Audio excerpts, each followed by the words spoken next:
Hello' guys, মই আজি আপোনালোকৰ মাজলৈ লৈ আহিছোঁ গোলাপ জামুনৰ ৰেচিপি।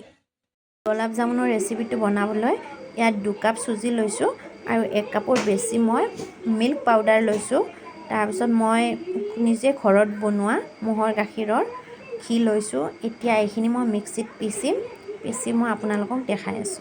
মিক্সিত পিচি লোৱাৰ পিছত পেষ্টটো চাওকচোন কিমান ধুনীয়া হৈছে। এটা কেৰাহীত মই 2 কাপ গাখীৰ লৈ গাখীৰখিনি গৰম হ'ব দিলোঁ। তাৰপিছত মিক্সিত পিচি লোৱা পেষ্টখিনি মই ইয়াত ঢালি দিলোঁ। দি মই ধুনীয়াকৈ এইখিনি এতিয়া মিহলাই এতিয়া ঠাণ্ডা হ'ল। ঠাণ্ডা কৰি মই এখন প্লেটত উলিয়াই ল'ম। প্লেটখনত উলিয়াই লৈ কিনে আপোনালোকৰ অনুযায়ী আপোনালোকে বনাব পাৰে, যাৰ যেনেকুৱা বনাব মন। এতিয়া মই এনেকৈ বনালোঁ। তাৰপিছত ৰিফাইনত দি কিনে ফ্ৰাই কৰি ল'লোঁ। এতিয়া চাচনিত দি দিলোঁ। আপোনালোকক মই চাচনি বনোৱা ভিডিঅ'টো দেখুওৱা নহ'লে আজিলৈকে ইমানেই। Bye bye.